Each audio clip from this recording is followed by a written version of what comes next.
Ya Tuhan, kami bersyukur karena Tuhanlah yang memberikan kepada kami Sang Juru Selamat. Ada begitu banyak hal dalam kitab suci yang mengenalkan kami tentang siapakah Dia. Dan kami ingin mempelajarinya ya Tuhan, kami ingin mendengar suara Tuhan berfirman kepada kami, menyatakan kepada kami siapakah Mesias yang sudah lahir ke dalam dunia. Kami mau diberkati oleh firman. Kiranya Tuhan tolong kami, berikanlah Injil-Mu, berikanlah pengenalan akan siapa Kristus. Supaya kami boleh mengenal harapan kami, mengenal cara untuk kami hidup dengan benar.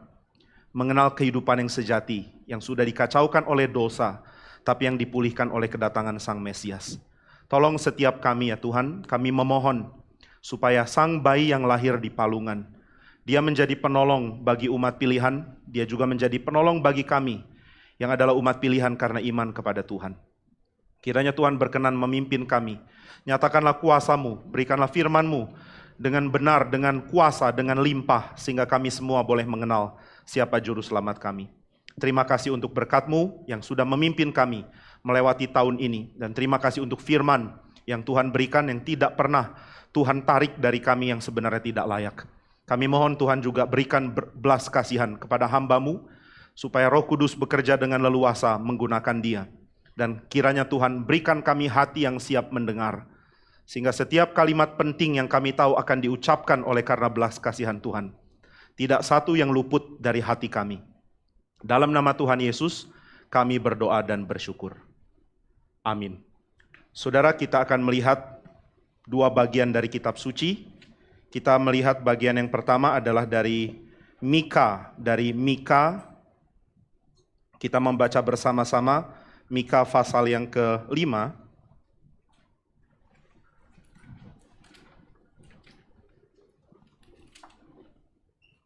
Saya akan bacakan dari ayat yang pertama, Mika pasal yang ke-5. Saya bacakan dari ayat yang pertama bagi kita semua. Tetapi engkau, hai Bethlehem Efrata, hai yang terkecil di antara kaum Yehuda, daripadamu akan bangkit bagiku seorang yang akan memerintah Israel, yang permulaannya sudah sejak purbakala, sejak dahulu kala. Sebab itu ia akan membiarkan mereka sampai waktu perempuan yang akan melahirkan telah melahirkan.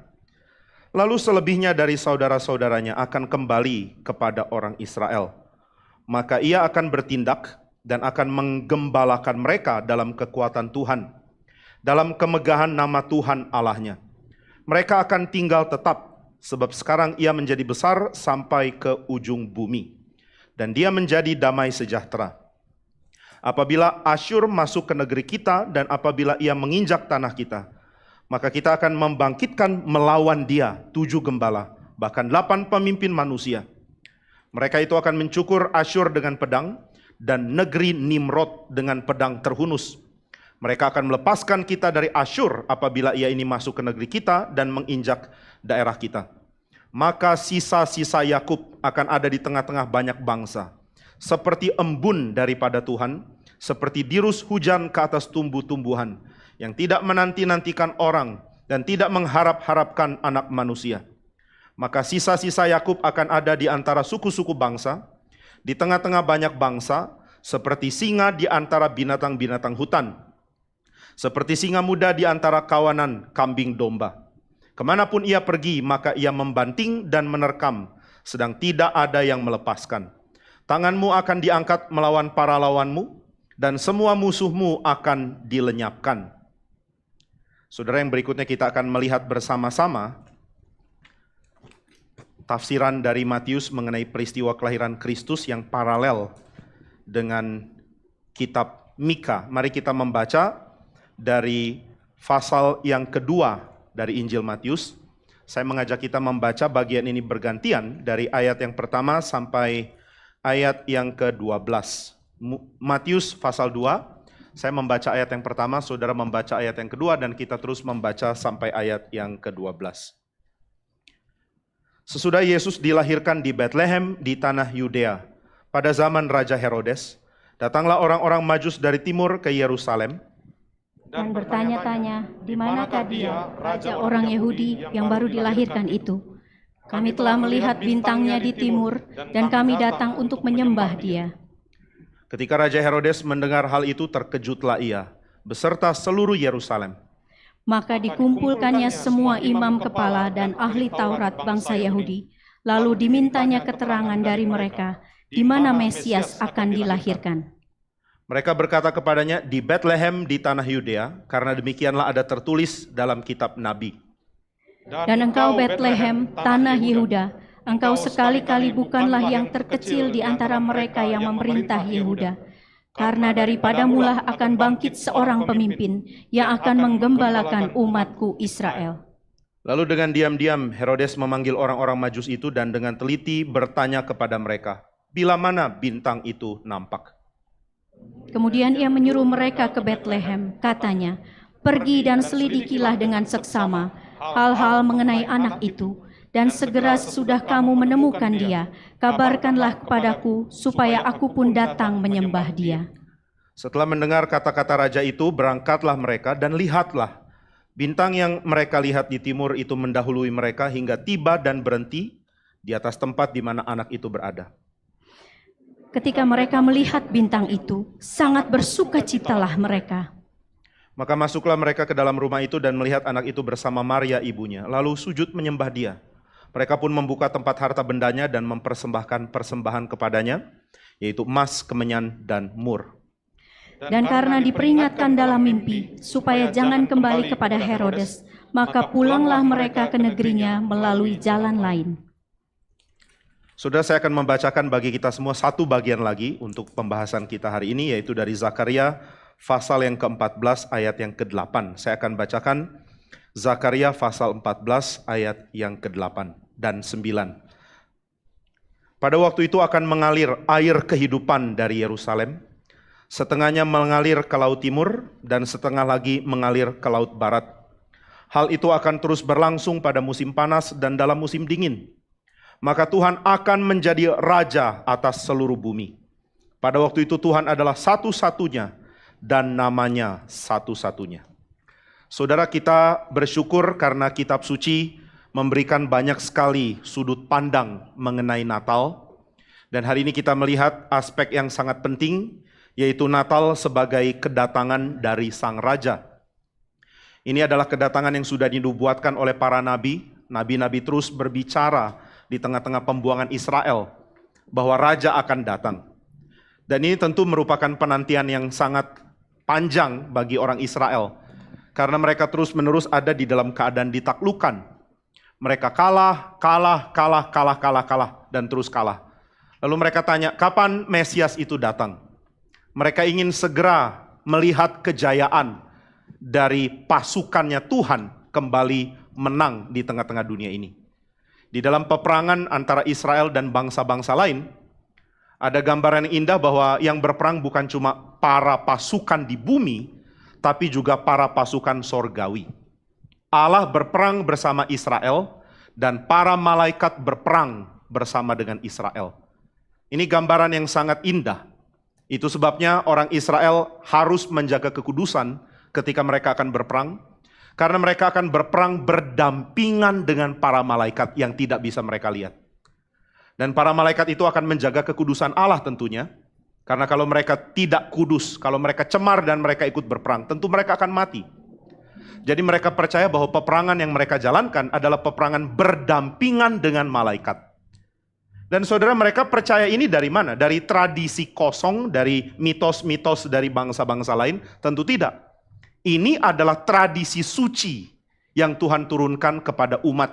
Ini merupakan firman yang mereka interpretasikan dengan tepat, bahwa para malaikat berjalan bersama dengan mereka, para malaikat berperang bersama dengan mereka, dan para malaikat akan diutus oleh Tuhan untuk berdampingan dengan mereka menaklukkan musuh-musuh Tuhan. Jadi apakah ini dongeng? Tidak, ini real. Saudara bisa bayangkan sebuah bangsa berperang bersama dengan malaikat?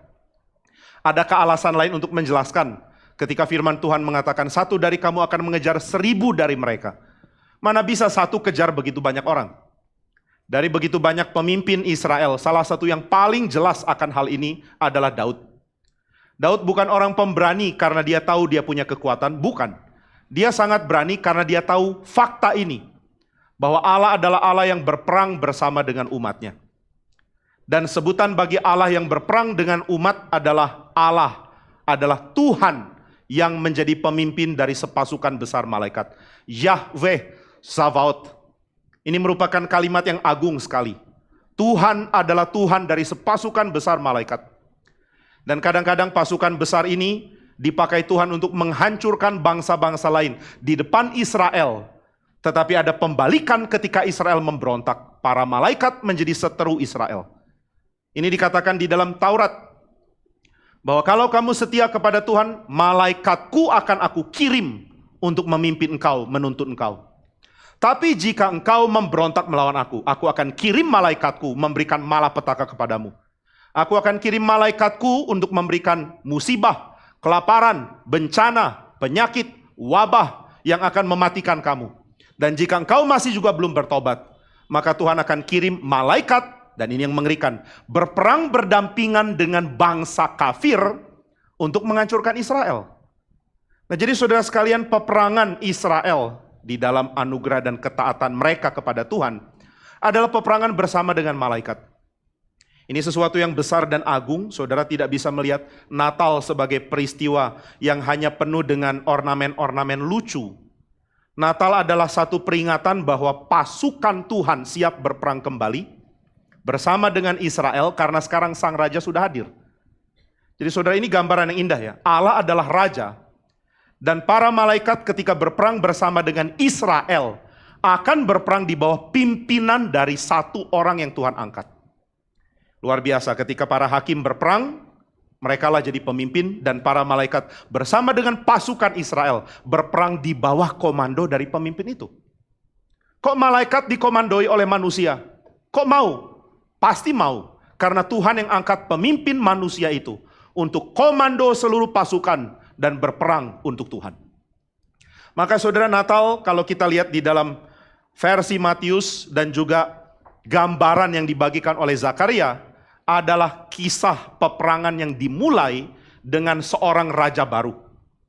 Siapa pikir Natal seperti ini sebelumnya ya? Natal adalah saat damai, betul, tetapi damai yang dimulai dengan perang. Perang yang dibawa oleh pasukan Tuhan di bawah pimpinan yang baru. Maka saudara, Natal adalah penantian pimpinan. Mana pemimpin baru itu? Mana raja? Mana pemimpin kami? Mana orang yang Tuhan kirim untuk membawa kami perang kembali dan mendapatkan kemenangan? Nah, maka penantian Natal kalau kita lihat dari versi Alkitab adalah penantian sang pemimpin perang. Saudara, ini tidak heran ya, bukan hal yang aneh. Ketika Yesus ada di dalam dunia, banyak orang yang terpengaruh gerakan dari kaum Zelot sangat-sangat senang untuk mengikut Yesus. Ada banyak bukti bahwa pengikut-pengikut Yesus adalah orang-orang yang terpengaruhi gerakan Zelot. Mereka bukan terlibat kaum Zelot, tetapi mereka sangat setuju ide dari kaum Zelot. Dan mereka sangat ingin berjuang seperti para Zelot itu. Ada Simon yang adalah jelas orang Zelot. Tapi murid-murid lain adalah murid-murid yang juga membawa pedang. Saudara, bukan hal yang aneh bagi orang yang dipengaruhi ideologi Zelot untuk membawa pedang kemana-mana. Dan ketika Yesus akan ditangkap, Petrus pun keluarkan pedang dan siap untuk berperang. Loh, kenapa dia bawa pedang kemana-mana? Karena terpengaruh ideologi Zelot.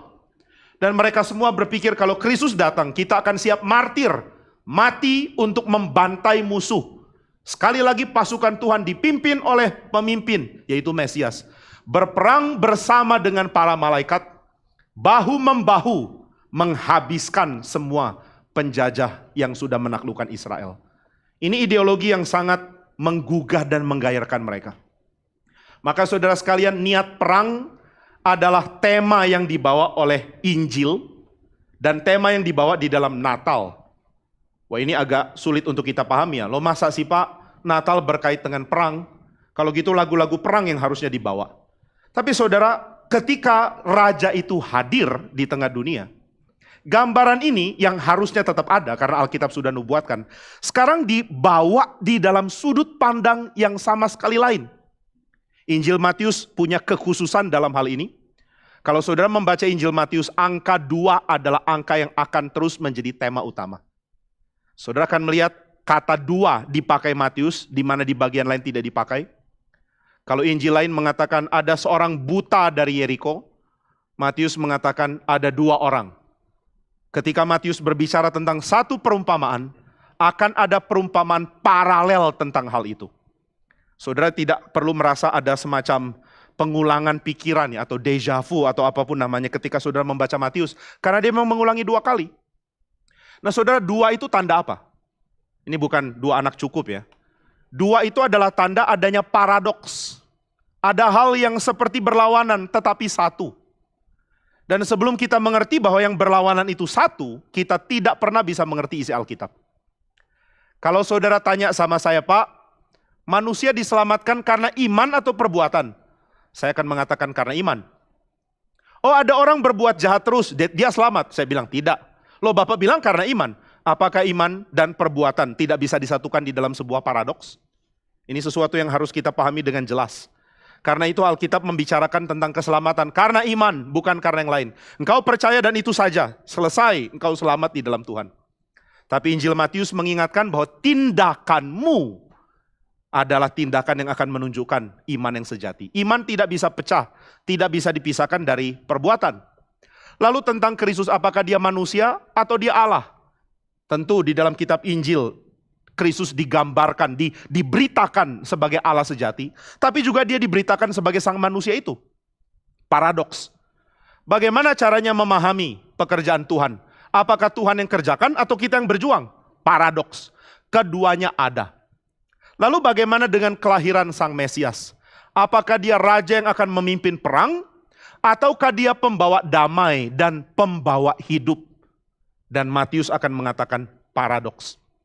Dan 2 paradoks yang besar ada di dalam Zakaria pasal yang ke-14 kita baca tadi, dan Mika pasal yang ke-5. Mika pasal yang ke-5 berbicara tentang perang. Tuhan akan membawa sang Mesias, memimpin pasukan Israel dan pasukan malaikat, berperang untuk Tuhan. Tapi di dalam kitab Zakaria dikatakan bahwa Tuhan akan membawa air kehidupan untuk terus mengalir ke timur, ke barat, melampaui bangsa-bangsa lain, menjadi berkat bagi orang-orang yang tinggal di bangsa-bangsa lain. Dua-duanya berbicara tentang Kristus. Dua-dua berbicara tentang Natal. Dua-dua berbicara tentang peristiwa yang sama, peristiwa kelahiran sang anak Allah. Maka saudara sekalian, sangat sulit bagi kita untuk menikmati Natal jika kita tidak mengetahui paradoks ini. Dan ini paradoks yang bukan cuma Tuhan beritakan untuk kita jadi penonton yang lihat. Ini paradoks yang Tuhan beritakan untuk kita jalani. Saudara dan saya akan menjalani kehidupan sebagai orang Kristen di dalam paradoks ini. Paradoks damai dan hidup di satu sisi, paradoks perang dan kematian di sisi yang lain. Sesuatu yang sulit dipahami jika kita tidak mau setia mempelajari kitab suci. Maka saudara, Natal adalah saat di mana saudara dan saya mulai belajar untuk mengantisipasi firman dengan cara yang tidak boleh lepas dari kepekaan mengenal Tuhan. Natal adalah saat yang kontroversial, karena begitu banyak orang jatuh sebab mereka tidak mengerti firman Tuhan mengenai Natal. Dan saya banyak kali memperingatkan kita semua bahwa firman Tuhan bukan barang biasa yang saudara bisa dengar sambil lalu. Saya tidak tahu bagaimana saudara serius mendengarkan firman. Saya tidak tahu bagaimana persiapan saudara, apalagi yang streaming, di tengah-tengah keadaan, di tengah rumah saudara. Bisakah saudara mendengar dengan baik? Saya tidak tahu. Tetapi saya berharap ada, saya tidak bisa yakinkan semua akan mengalaminya. Tapi saya tetap berharap ada yang dapat pengertian yang penting yang dibagikan. Kadang-kadang ada orang yang mengatakan, wah saya baru mengerti loh firman Tuhan yang dibagikan. Ternyata begitu mengubah pikiran. Saya tanya, sudah berapa lama dengar firman Tuhan? Oh sudah lama, kok baru sekarang ngeh? Kok baru sekarang sadar?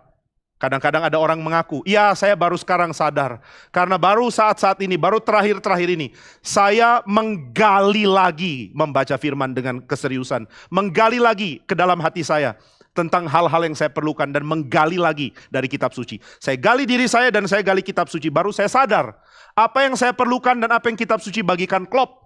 Kitab suci mengisi apa yang kosong dari hidup saya. Maka saudara, jangan bikin telingamu jadi tuli. Jangan bikin hatimu jadi keras. Khotbah bukan pertunjukan yang saudara bisa nilai. Ini pengkhotbah bagus atau tidak? Oh kali ini kurang bagus, saya kasih dia nilai 6. Oh kali ini khotbahnya bagus, saya kasih nilai 8. Oh kali ini sangat menggugah, saya kasih nilai 9,5. Setiap kali khotbah diberikan, yang harus dinilai adalah hati pendengar.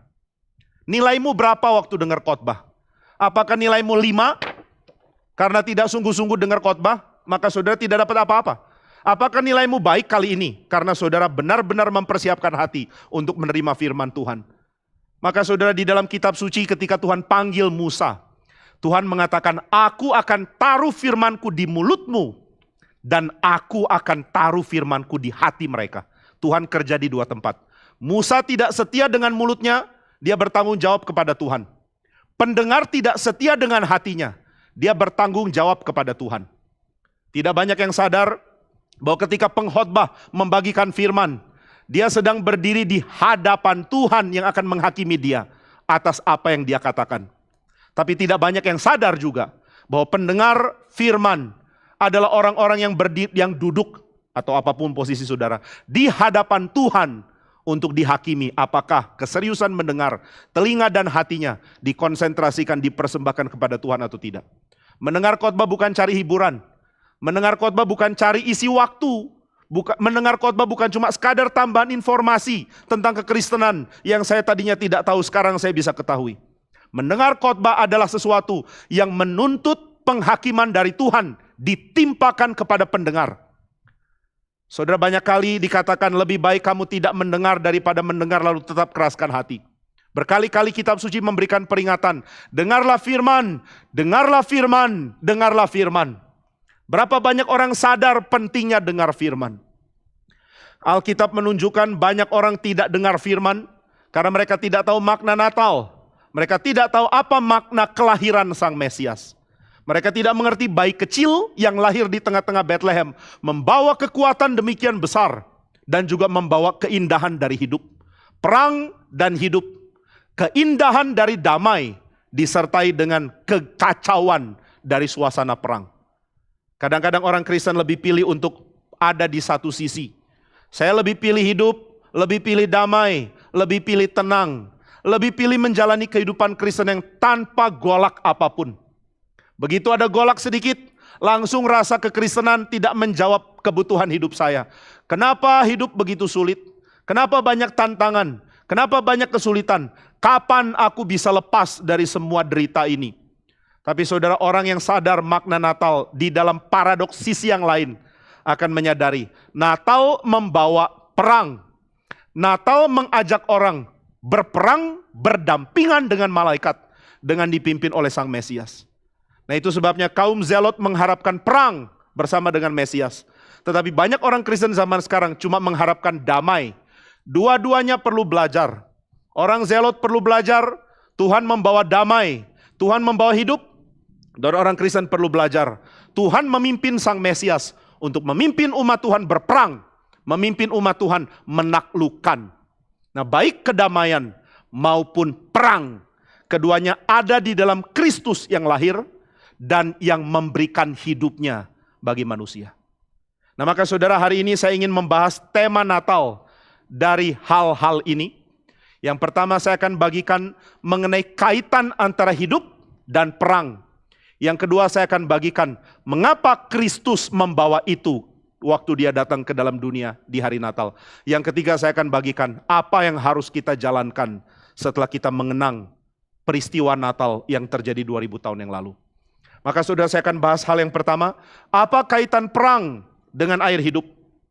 Di dalam kitab suci, air hidup adalah tema yang banyak keluar. Di dalam kitab suci, kalau saudara membaca istilah asli dari bahasa Ibrani di Perjanjian Lama, saudara akan banyak menemukan air hidup, air hidup, air hidup. Di dalam bahasa asli dikatakan ada air hidup, tetapi diterjemahkan di dalam kalimat yang sedikit lain. Di dalam kitab suci, kalau saudara melihat air mengalir, maka saudara akan mengatakan ini air yang mengalir, karena saudara orang Indonesia. Tapi orang Ibrani tidak mengatakan ini air mengalir. Mereka akan mengatakan ini air yang hidup. Ketika saudara menemukan ada mata air keluar, saudara akan mengatakan ini mata air. Karena saudara berbahasa seperti itu. Tapi orang Yahudi tidak menyebut itu mata air. Orang Yahudi menyebut itu air hidup. Maka saudara sekalian, air hidup merupakan tema yang sangat banyak dibahas di dalam Perjanjian Lama.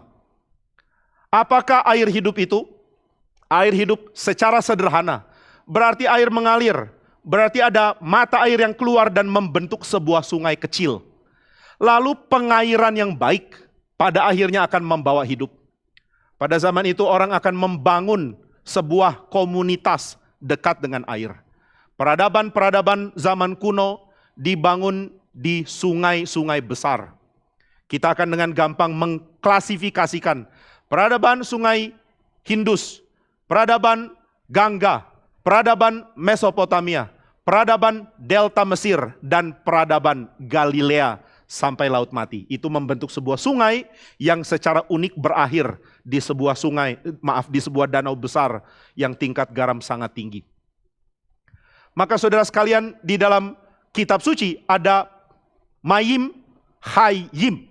Ini merupakan kata yang diterjemahkan air hidup. Mayim Hayim. Setiap kali ada air mengalir, hidup akan dimulai di situ. Nah, kalau saudara memahami cara orang dulu melihat sungai, maka saudara akan mengerti perumpamaan ini. Kalau ada sungai muncul, sungai mengalir, sungai terbit dari tanah, lalu membentuk sebuah aliran, maka bisa dipastikan makhluk hidup bisa hidup di tengah situ. Dan di dalam kebudayaan di mana orang bisa tersesat, mau cari tempat baru, mau dirikan lokasi baru, mau dirikan perkemahan baru, komunitas baru, tapi salah jalan bisa mati. Lain dengan zaman kita sekarang, atau lain dengan keadaan di Pulau Jawa ini, saudara tidak menemukan padang gurun di Pulau Jawa. Tapi orang zaman dulu bisa salah. Mungkin ada seorang memutuskan bahwa kaum keluarganya yang besar akan pecah dari kota yang lama. Lalu memutuskan untuk membangun sebuah budaya baru. Mari kita pergi meninggalkan kota kita yang lama. Mau kemana? Kita cari tempat baru, kita bangun pemukiman di situ. Lalu kita dirikan kota yang baru. Nah, mereka akan jalan, dan kalau salah jalan, sampai di padang gurun, seluruh kaum bisa mati. Kalau mereka sudah sampai padang gurun lalu mengatakan, masa kita mau tinggal di sini, nggak ada air, cari air. Bisakah gali? Sudah gali tidak ketemu, gali lagi tidak ketemu. Maka mereka cuma punya dua pilihan, balik kembali ke kota yang lama lalu tunduk kepada pemimpin yang lama, atau nekat cari tempat baru dengan resiko akan mati. Kehidupan waktu itu sangat berat. Kalau kehidupan seberat itu saudara pahami, baru saudara mengerti pergumulan besar yang dialami Abraham untuk jalan ikut Tuhan. Ini bukan pindah dari Bandung ke Surabaya.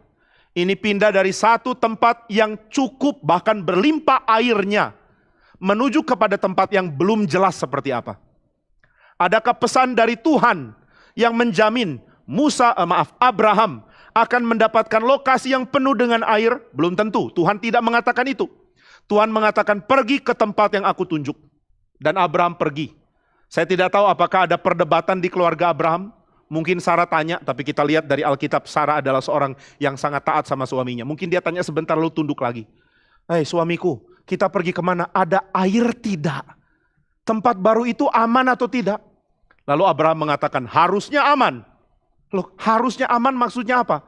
Apakah engkau sudah pernah survei ke situ? Sudah pernah lihat? Lalu bikin pemetaan? Lalu tahu titik-titik air di mana? Lalu pastikan titik air itu belum diambil oleh orang lain. Kalau engkau datang lalu menemukan air itu sudah diambil orang lain, mana mungkin kita ambil juga? Jadi apakah kamu yakin ada tempat bagi kita? Dan Abraham akan mengatakan, ini keyakinan iman. Saya belum pernah survei, saya belum pernah lihat, saya belum pernah jalan, saya belum pernah saksikan, saya belum pernah alami. Tapi karena Tuhan menyatakan, saya taat. Dan Sarah akan mengatakan, saya akan ikut. Engkau suamiku, saya tunduk kepadamu. Saya sudah menyerahkan diri untuk taat kepadamu. Saudara, ketika bicara tentang pernikahan, perjanjian baru, sering merefer ke Sarah. Hei istri, tunduk sama suami seperti Sarah. Maka saudara, kalau istri galak-galak, baca lagi Kejadian. Baca lagi kisah Abraham dan Sarah. Baru saudara tahu kenapa suamimu gagal jadi Abraham. Karena engkau gagal jadi Sarah. Bukan Sarah itu ya, anti ras apa itu? Pokoknya itulah. Saudara belajar dari Sarah. Sarah tunduk kepada Abraham di tengah keputusan sulit. Ini orang bertanggung jawab karena dia beriman kepada Tuhan dan istrinya mendukung dia. Maka mereka berjalan tanpa tahu apa yang akan dihadapi di depan, dan ketika mereka sampai tanah perjanjian, kekeringan terjadi. Bagaimana tidak stres yang paling ditakutkan terjadi? Saudara, kalau pergi-pergi yang paling ditakutkan apa? Nggak ada ATM mungkin.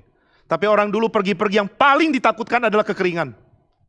Sudah pergi sejauh ini, lalu tanahnya kering, kita tidak mungkin hidup. Nah itu sebabnya ketika mereka temukan tanah yang kering, mereka lari ke Mesir. Dan saudara nggak bisa bilang, mana kesetiaanmu Abraham? Ini ujian yang sangat sulit. Apakah saya akan tetap tinggal di tanah yang Tuhan perintahkan ini, tapi tidak ada air? Atau saya pergi ke Mesir? Dan ketika mereka pergi ke Mesir, terjadi bencana. Tuhan peringatkan Abraham dengan cara yang halus. Kalau engkau tinggal di sini, kamu akan kehilangan istrimu. Cepat balik, dan Tuhan bebaskan mereka keluar. Ini jadi bayangan yang erat sekali kena ke dalam pikiran orang Israel. Karena mereka pun ada di Mesir, dan Tuhan suruh mereka keluar. Sama seperti Tuhan suruh Abraham keluar. Di Kanaan kekeringan tetap lebih baik daripada Mesir yang limpah. Saudara, kalimat seperti ini harus dipahami ya. Menjadi Kristen meskipun kekeringan jauh lebih baik daripada menjadi limpah tetapi tidak mengenal Kristus. Teologi sukses di abad 20 akhir dan abad 21 merusak cara pikir Alkitab dalam diri orang Kristen. Apa gunanya bikin gereja kalau cuma menghancurkan pekerjaan Tuhan di dalam tradisi gereja sebelumnya? Banyak orang bangga bisa dirikan gereja, bisa bangun persekutuan, bisa kumpulkan orang. Dari 10 jadi 50, dari 50 jadi 100, dari 100 jadi 500. Tapi ajarannya sampah. Lalu apa gunanya bikin seperti ini? Orang cuma tarik domba Tuhan dari tempat dengan tradisi yang baik menuju kepada kebinasaan. Celakalah hamba Tuhan yang dirikan gereja tanpa doktrin yang baik. Celakalah hamba Tuhan yang bikin gereja tanpa pengertian kitab suci yang benar. Maka saudara sekalian, kalau kita mau mengerti iman yang sejati, baca Alkitab, dan saudara akan temukan kesulitan berespons di tengah konteks yang berat selalu dialami oleh orang-orang beriman. Siapa orang beriman yang tidak ada konteks sulit? Siapa orang beriman yang tidak ada kehidupan yang sulit? Tidak ada. Saudara mau bicara tentang orang-orang kaya di Alkitab. Saudara mengatakan, enak ya jadi Abraham, kaya bukan main. Coba baca baik-baik. Waktu dia memutuskan taat kepada Tuhan, hal yang paling dia takutkan justru itu yang terjadi. Lalu Tuhan didik orang-orang percaya sepanjang zaman mengatakan, iman Abraham adalah iman yang akan memberikan pembenaran kepada engkau. Karena ini, karena dia jalan mengikuti Tuhan. Terlalu gampang orang mengatakan, oh mari kita beriman kepada Tuhan, iman saja cukup, yang penting percaya cukup. Saudara baca kehidupan Abraham dulu, lalu ngerti apa itu iman. Kalau saudara bilang, kan Paulus sudah mengajarkan iman itu bukan perbuatan, silahkan percaya apa yang kau mau. Tapi saya pelajari banyak hal dari apa yang Abraham katakan tentang iman. Dan referensi yang Abraham bawa yang Paulus tuliskan tentang iman, selalu balik ke Abraham. Referensi yang Paulus berikan di dalam surat-suratnya menuju kepada Abraham. Siapa Abraham? Abraham adalah orang yang melangkah dan apa yang dia takutkan terjadi. Saudara pikir orang beriman adalah orang yang cuma percaya di mulut? Tidak. Tanpa kelakuan, iman adalah mati. Tanpa perubahan hidup, tidak ada iman. Jangan ngawur. Saudara baca Yohanes 3 ayat 16, lalu langsung simpulkan. Baca keseluruhan bagian. Baca seluruh Injil Yohanes. Baru saudara mengerti bahwa tidak ada iman yang bisa disebut iman jika tidak ada kerelaan ikut Tuhan. Di dalam surat Roma dikatakan iman memberikan keselamatan jika engkau percaya dalam hatimu, jika engkau mengaku dalam mulutmu. Saudara silakan baca seluruh surat Roma dan saudara akan sadar bahwa yang bikin Israel dihancurkan dan diusir oleh Tuhan bukan cuma mereka tidak lagi mengaku percaya, tapi mereka tidak punya tindakan menyembah Tuhan, tindakan menjalankan keadilan di tengah-tengah kehidupan mereka. Maka saudara membaca Alkitab itu harus jelas. Jangan potong ayat per ayat. Jangan kutip lewat pakai satu ayat, lalu mengatakan inilah yang ayat itu maksudkan, lalu bangun seluruh doktrin dari satu ayat. Nggak bisa bangun doktrin dari ayat. Ketika penulis Westminster Confession of Faith, seluruh penulis yang sudah bergabung, rumuskan confession, rumuskan larger catechism, rumuskan shorter catechism, rumuskan standar untuk beribadah. Ketika karya ratusan halaman itu selesai, 500 halaman lebih total semuanya. Kemudian dibaca oleh parlemen Inggris. Mereka mengatakan mana ayat-ayatnya, tulis ayat. Seluruh yang mengarang mengatakan gak bisa. Semua pengertian yang saya bagikan, yang kami bagikan, tidak didirikan atas satu ayat. Semua pengertian yang kami bagikan didirikan di atas argumen yang besar dari kitab suci. Bukan satu ayat, bukan dua ayat. Sekarang banyak orang cuma kutip satu ayat, dua ayat, lalu pikir sudah tahu doktrin. Itu nggak benar sama sekali. Maka saudara sekalian, Abraham berjalan mencari hidup yang baru, yang dia temukan kekeringan. Kemudian dia tunggu saatnya ketika Tuhan pulihkan daerah yang kering itu, dan Tuhan berkati dia pada akhirnya. Nah, kita mau sukses story, kita mau success stories dari orang-orang sukses. Tapi kita mau potong di belakangnya yang sudah sukses. Kita nggak tahu sulitnya di depannya. Nah, maka saudara sekalian, Abraham mengalami kesulitan. Dia jalan, dan yang terjadi di tempat yang dia mau tuju adalah kekeringan. Di mana air? Di mana sumber air? Apakah cuma Abraham yang punya problem ini? Tidak. Ishak juga punya problem yang sama. Di dalam Kejadian 26 dikatakan Ishak sangat kesulitan karena dia tinggal di tempat yang tidak ada air. Lalu dia suruh orang-orangnya cari air, gali. Mereka punya pengertian kira-kira di mana bisa gali. Lalu gali sedalam apa? Sudah sedalam apa? Apakah akan ada air yang mengalir keluar?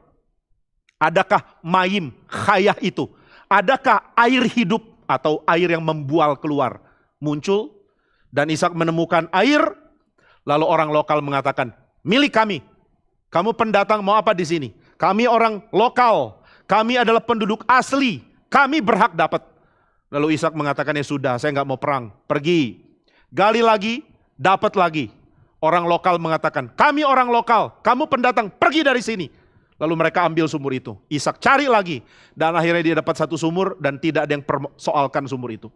Jadi saudara, cari sumur, cari air sangat sulit. Air hidup adalah tema besar di dalam kitab Kejadian. Air hidup adalah tema besar juga di dalam kitab Yeremia. Karena di dalam kitab Yeremia Allah di pasal yang kedua dan pasal ke-7, dua-dua adalah ayat yang ke-13.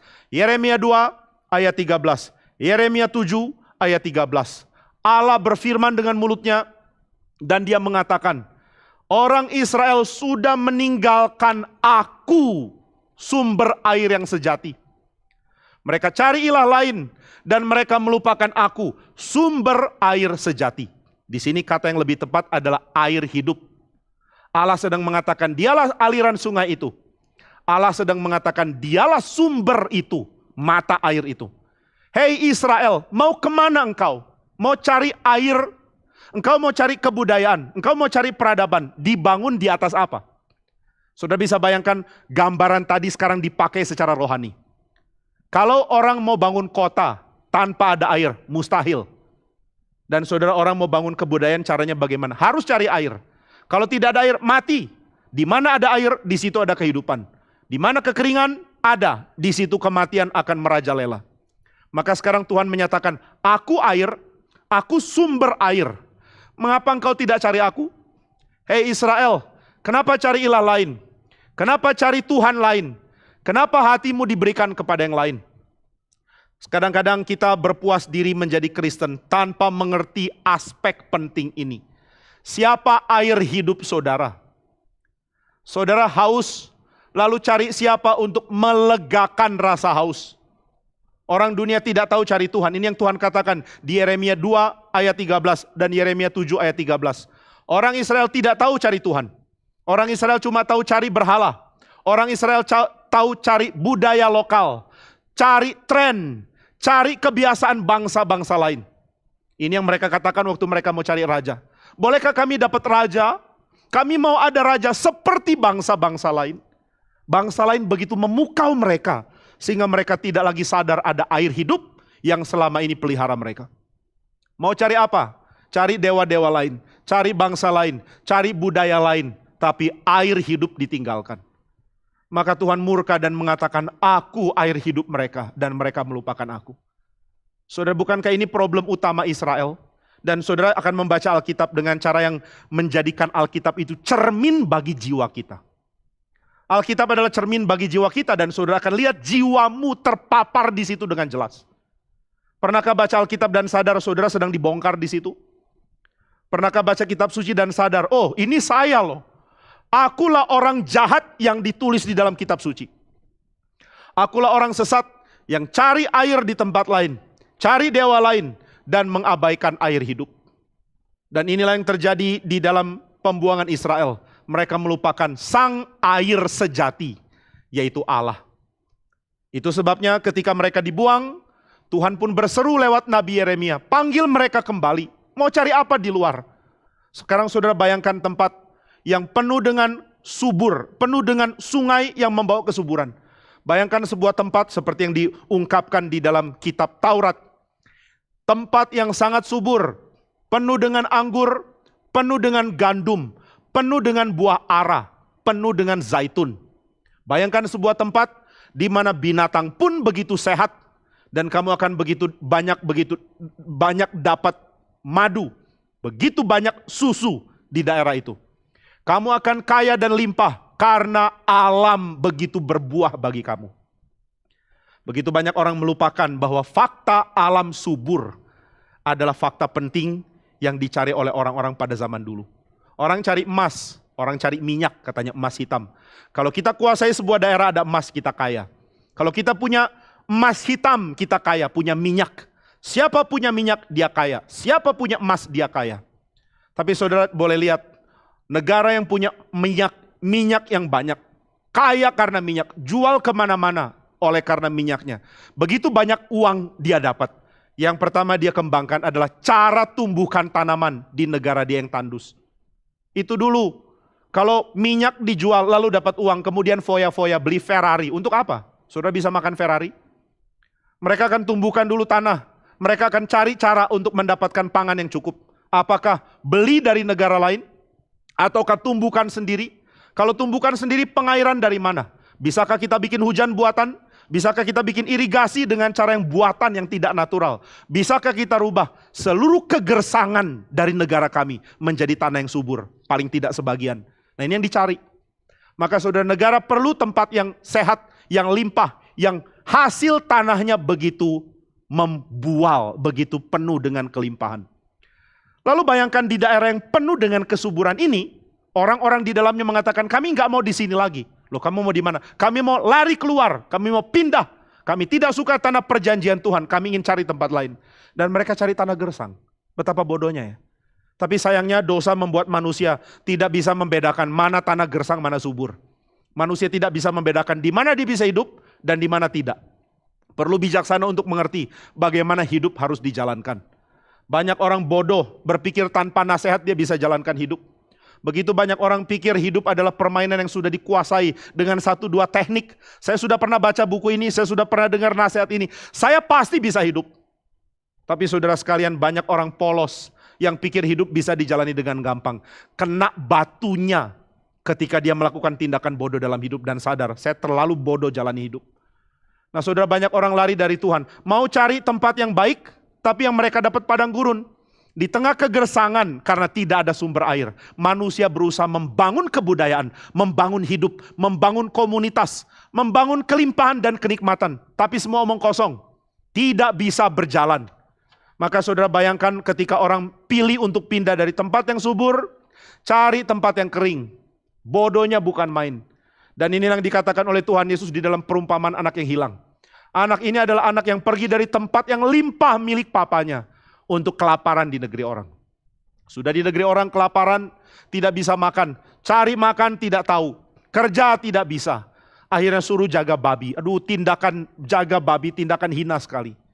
Bagi orang Yahudi pada zaman itu, pada zaman Yesus Kristus, babi adalah simbol bangsa kafir yang terlalu berani melintas masuk ke bait suci dan mengotorkan bait suci. Ketika Antiochus Epiphanes mempersembahkan babi bagi Zeus di bait suci, ini bikin orang Israel ingat dan mereka dendam. Siapa pelihara babi di tengah-tengah Israel, dia akan kami usir keluar, kami matikan kalau perlu. Sekarang ada cerita Tuhan Yesus, ada seorang anak, ya kita asumsikan ini orang Yahudi tentunya. Dia pergi ke luar negeri untuk kelaparan di sana. Lalu cari bagaimana caranya bisa dapat hidup, bisa pertahankan hidup dengan jaga babi. Hinanya bukan main. Maka banyak orang tinggalkan Tuhan dan hanya menemukan kegersangan. Gersang, kosong, kering, dan akhirnya mati. Tetapi saudara sekalian, di tengah-tengah keadaan mereka cari padang gurun. Mereka tidak mau Tuhan. Tuhan penuh dengan belas kasihan. memanggil mereka kembali. Tuhan mengatakan, aku bukan saja akan pulihkan mereka, tapi di dalam Zakaria pasal yang ke-14 dikatakan, aku akan membuat air yang ada di dalam mereka mengalir ke barat dan ke timur, melampaui daerah mereka sendiri, masuk ke bangsa-bangsa lain. Air yang hidup akan mengalir, akan berbual, akan berlimpah, lalu akan penuh ke seluruh daerah dari Sang Mesias dan mengalir keluar. Saudara, ini pengharapan besar ya. Tuhan menyadari keringnya hidupmu. Tuhan menyadarinya keringnya budaya kita. Tuhan menyadari keringnya peradaban manusia tanpa Dia. Tapi yang perlu ditanya adalah apakah kita sadar kekeringan ini ya?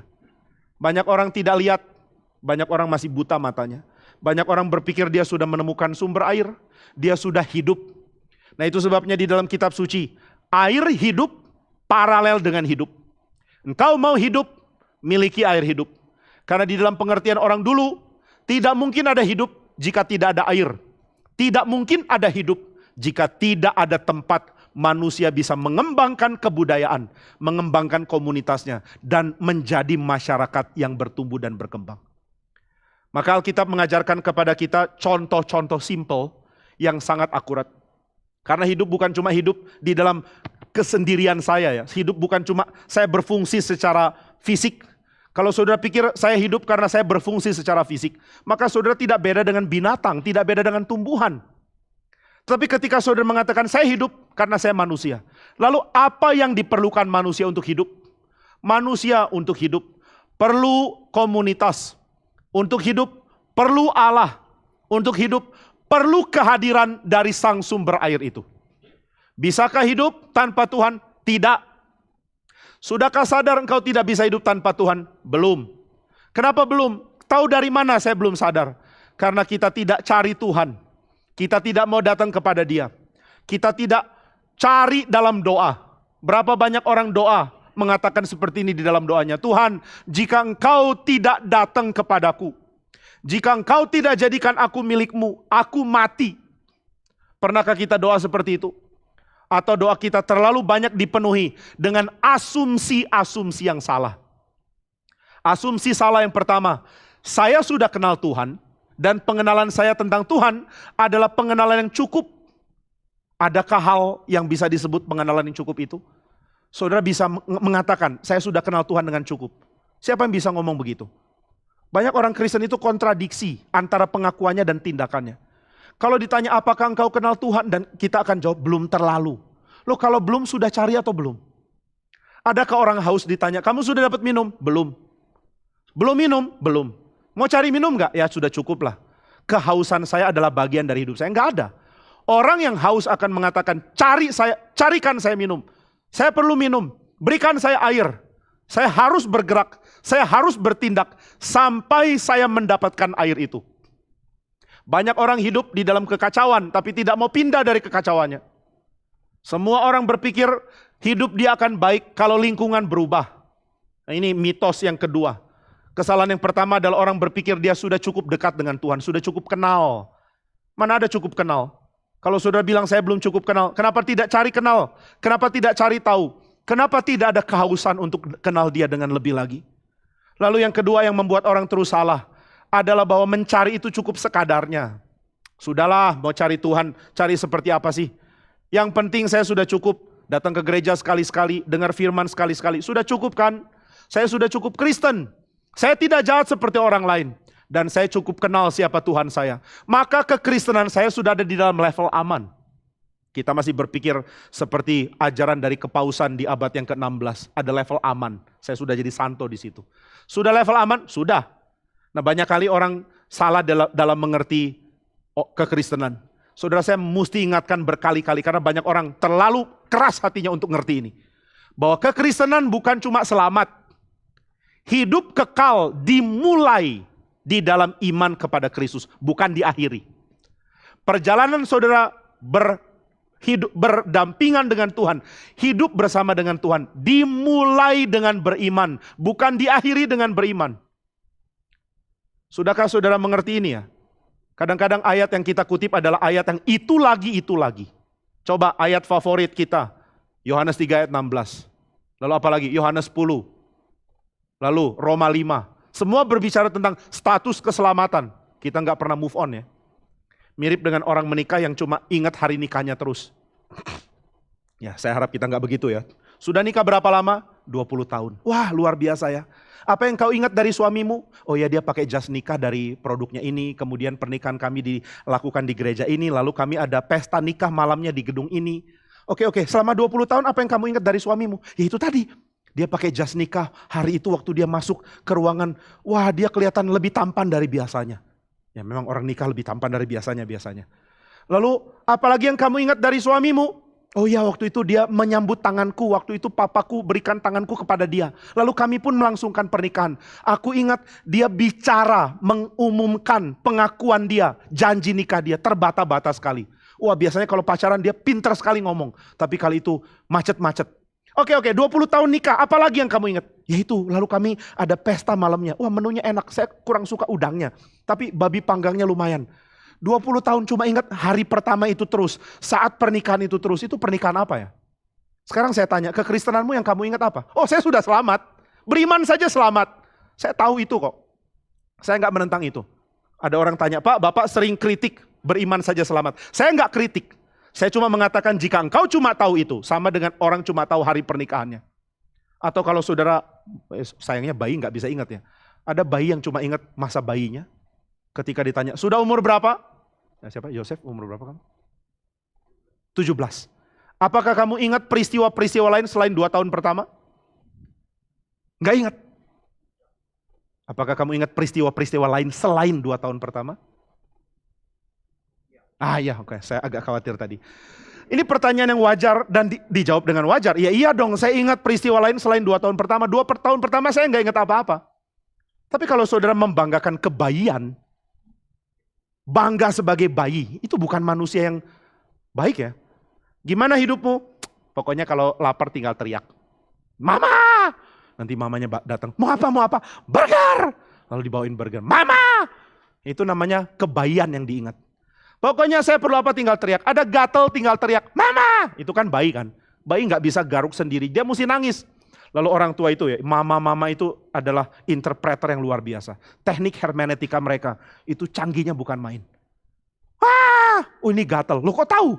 Ya ini nangis gatel. Kalau nangis perlu ganti popok lain lagi. Kalau nangis lapar lain. Saya nggak bisa ngerti kok bisa dibedakan ya. Mungkin ada kunci waktu bayi di dalam perut sudah kasih kode. Kalau nanti saya nangisnya agak panjang, ada crescendo, maka ini berarti saya lapar. Kalau nangisnya terbata-bata, staccato. Nah itu berarti saya ada gatel. Lalu cuma mama dan bayi yang tahu. Papa, nggak usah kasih tahu lah. Papa sibuk di kantor sih. Jadi begitu bayi nangis, papa tanya ke mama, interpret please. Lapar pak, oh lapar, oke. Bawakan botol susu. Pak perlu ganti, oke. Tapi perlu tanya mama dulu. Jadi sudah ada penerjemah ya. Bayi cuma bisa, mamanya yang bilang, hari ini, aku merasa, sangat kekeringan. Tolong kasih air. Nah gitu, ada penerjemah. Gak ada orang yang mengatakan masa emasku adalah masa bayi. 2 tahun pertama itulah yang aku ingat. Gimana masa SMA? Gak tahu, aku cuma ingat bayi. Nah banyak orang Kristen cuma ingat iman selamat. Selesai. Lah terus kekristenanmu buat apa? Coba saya tanya, apa yang iman Kristen katakan tentang politik? Gak tahu, yang penting saya sudah pasti masuk surga. Apa yang iman Kristen katakan tentang berkeluarga? Gak tahu, yang penting saya beriman pasti masuk surga. Bayi terus yang diingat. Saudara Paulus sudah mengingatkan ini ya. Saya harusnya kasih kamu pertumbuhan loh. Saya harusnya kasih kamu sesuatu yang membuat kamu orang dewasa bisa terima. Tapi saya nggak bisa lakukan itu sama kamu. Kamu masih kanak-kanak. Atau penulis surat Ibrani mengatakan hal yang sama. Harusnya kamu sudah makan makanan keras tapi masih terus minta susu. Kapan bertumbuh? Maka saudara kalau kita cuma tahu kekristenan adalah iman selamat. Itu benar tapi itu titik awal. Ayo dong gerak terus. Cari tahu kekristenan dengan limpah, cari tahu lagi apa yang Kristus mau bagikan kepada kita, apa sih yang Tuhan mau berikan kepada kita. Dan saudara yang Tuhan mau berikan kepada kita adalah setelah engkau tahu engkau selamat, cari dia dong. Sudahkah engkau kenal dia dengan dekat? Sudahkah engkau sadar engkau haus? Sudahkah engkau tahu ada gelisah dalam hatimu yang hanya mungkin dipuaskan dengan Tuhan? Banyak orang tidak mau pikirkan hal ini. Kalau dirinya kacau, gelisah, galau, cuma tahu interpretasi dari dunia tentang kegalauan dan kegelisahan kita. Kita tidak punya Roh Kudus yang memberikan kepada kita kejelasan apa yang sebenarnya kita perlukan. Saudara adalah bayi yang perlu dimengerti oleh saudara sendiri. Nah, ini satu teologi bayi yang saya bagikan hari ini. Ini original teologi babyness. Babyness itu apa? Saya perlu kenal saya, sang bayi ini loh. Jimmy Pardede masih punya sisi di dalam Jimmy Pardede yang kanak-kanak sekali. Tapi Jimmy Pardede nggak ngerti di dalam diri Jimmy Pardede yang masih kanak-kanak ini, apa sih yang dia perlu? Maka saya cuma bisa teriak. Lalu saya cari jawaban dan kelegaan di tempat lain. Tapi saya terus rasa hampa. Sampai ada Roh Kudus yang menjelaskan sifat bayi saya kepada saya sendiri. Dengan mengatakan, hey Jimmy Pardede, jiwa bayimu perlu ditinggalkan. Apa yang salah ya dengan saya? Kamu perlu cari Tuhan. Adakah kita mengerti? Segala kekosongan hidup terjadi karena kita meninggalkan sang sumber air. Kita lebih pilih untuk cari gersangnya padang gurun. Karena kita ditipu oleh dunia ini. Saudara, setan punya pekerjaan adalah menipu. Itulah level keahlian dia. Jadi kalau dia bikin CV ya, bikin film horor itu bukan keahlian dia yang paling utama. Jadi saudara nggak usah pikirkan setan lalu kaitkan ke horroristic situation gitu ya. Apa yang dilakukan setan? Bikin bunyi-bunyian di tengah malam gelap. Saudara pernah mengalami bunyi-bunyian yang tak terjelaskan? Tak terjelaskan cuma menunjukkan kebodohan saudara ya, bukan menunjukkan ada setan. Ini harus dimengerti ya. Hal tak terjelaskan menunjukkan kebodohan, bukan menunjukkan setan. Nah saudara, kalau kita berpikir setan cuma tahu menakut-nakuti manusia, kita salah mengenal dia. Dia adalah penipu. Dan penipu yang paling besar, penipu yang paling pintar adalah penipu dengan fata morgana. Seolah-olah ada air padahal padang, gurun. Oh di situ ada sumber air, mari kejar. Nggak ada apa-apa. Itu ada oasis, nggak ada apa-apa. Lalu orang cari air di mana? Cari air di padang gurun. Meninggalkan tanah Kanaan yang subur untuk dibuang ke padang gurun lagi. Tapi saudara sekalian, kalau Tuhan menyertai, Tuhanlah sumber air itu. Ini Tuhan buktikan waktu Israel ada di padang gurun. Mana lebih baik? Delta Mesir yang limpah airnya atau padang gurun? Dan Tuhan mengatakan, akulah air hidup. Tiap kali kamu haus, bukankah aku yang memberi air? Kapan ada orang Israel mati kehausan di padang gurun? Gak pernah ada loh.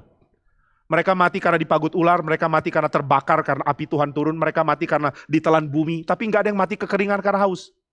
Meskipun mereka haus, mereka teriak, kami haus. Pada momen yang tepat Tuhan berikan air. Tuhan menunjukkan bahwa dia adalah pemilik air hidup. Dan dia bisa memberikan air kepada Israel. Nah ini yang Kristus genapi sebenarnya. Kristus mengatakan, akulah pemberi air itu. Waktu dia berbicara dengan perempuan Samaria, ini pengertian yang penting yang dia mau bagikan. Jika engkau tahu siapa aku, engkau akan minta air. Kira-kira maksud Yesus dia itu siapa ya? Yeremia 2 ayat 13, Yeremia 7 ayat 13, dia Allah. Allah pemberi air. Jika engkau tahu siapa aku, engkau akan minta air. Loh, kenapa minta air kepada engkau? Karena Yeremia 2 ayat 13 mengatakan, akulah air hidup, tapi Israel tidak mau aku. Yeremia 7 ayat 13 mengatakan, akulah air hidup, tapi Israel tidak mau aku. Dan perempuan Samaria ini pasti akan kaget kalau dia punya pengertian itu. Kalau tidak ya dia biasa aja. Hah? Engkau adalah sumber air, engkau akan memberikan air, engkau ke Allah. Dan Yesus sedang mengatakan itu di Yohanes sebenarnya. Maka banyak orang bodoh mengatakan, saya nggak percaya Yesus Allah, sampai ada kalimatnya, Yesus Allah. Aduh, ya sudahlah, orang dengan miskin kreativitas selalu akan minta jawaban yang tidak kreatif. Pokoknya langsung yang jelas-jelas aja, aku Allah, nah baru saya mau. Tapi saudara, hidup kita nggak sekering itu kan. Saudara tidak menginginkan cuma dapat poinnya kan. Ada yang cuma mau dapat poinnya dalam segala hal yang saudara cari. Misalnya saudara ingin, saya nggak tahu ya, saudara menikmati sebuah relasi itu untuk apa? Poin dari relasi itu apa ya? Poin dari relasi adalah ada perkataan I love you kah? Lalu orang ngomong I love you saja sudah cukup? Atau saudara perlu makanan, saudara cukup suntikan itu ke dalam diri saudara? Enggak, saudara mau kelimpahannya, bukan cuma intinya. Banyak orang mengatakan, saya mau inti firmannya. Itu salah loh, firman diberikan dengan cara yang limpah. Mari nikmati kelimpahannya. Adakah orang yang hobi minum kopi, cuma ingin dapat kafeinnya, langsung padatkan dalam bentuk tablet, minum selesai. Bukan kafeinnya yang dicari kan, kenikmatan minum kopi. Oh, nggak ada yang suka minum kopi di sini, semua bingung. Apa itu nikmatnya minum kopi, Pak? Bagi saya kopi itu pahit. Nah saudara, ketika saudara menginginkan kebenaran, Tuhan membagikannya dengan limpah. Nah kalau kita mengerti itu, baru kita sadar kelimpahan dari kebenaran gak bisa disepelekan dan didetailkan di dalam 1-2 kalimat kesimpulan. Kalimat kesimpulan gak membantu kita untuk mengenal Tuhan. Maka kalau ingin tahu siapa Allah, baca seluruh Alkitab dong. Kalau ingin tahu Yesus itu Allah, gabungkan pengertian perjanjian lama dengan kesimpulan perjanjian baru. Baru saudara ngerti, Alkitab sudah dengan gamblang mengatakan Yesus adalah Allah. Perlu apa lagi? Perlu kata Yesus adalah Allah, itu kan omong kosong ya. Gak ada gunanya tulis itu kalau tidak berikan pengertian. Karena orang Hindu percaya ada begitu banyak Allah. Orang Buddha percaya ada ilah di dalam diri masing-masing. Orang Islam juga percaya ada Allah. Semua bangsa, semua agama punya Allah. Allah yang seperti apa yang mau dibagikan oleh Kristus. Itu yang harus dimengerti. Maka saudara, sangat sulit bagi orang untuk mengerti siapa Allah kecuali diberikan penjelasan di dalam kisah yang panjang dari Alkitab. Kalau cuma ditulis Yesus Allah, maka orang yang percaya pohon adalah Allah akan mengatakan Yesus sejenis pohon. Orang yang percaya bahwa Allah itu adalah dewa langit, langit itu Allah akan mengatakan Yesus itu adalah anak langit. Tapi kalau orang mau kenal Allah yang sejati, dia mesti baca dulu siapa Allah, seperti yang dinyatakan oleh kitab suci. Ini yang ditekankan oleh Karl Barth. Karl Barth mengatakan kamu mau kenal Allah, yang gak bisa kalau gak dengan firman-Nya. Nah maka saudara, karena Allah itu adalah Allah yang benar, Allah adalah Allah yang suci, Allah adalah Allah yang jujur, dan Allah adalah Allah yang berbicara. Maka bicaranya Allah adalah satu-satunya cara kita bisa mengenal Dia. Ini kalimat dari Pak Stephen Tong ya, bukan original dari saya. Nah itu sebabnya ketika kita ingin mengenal siapa Yesus, kita harus kenal apa yang Alkitab bagikan tentang Dia. Dan di dalam Yohanes pasal 4 dijelaskan dengan sangat gamblang. Yesus adalah pemberi air, sumber air hidup.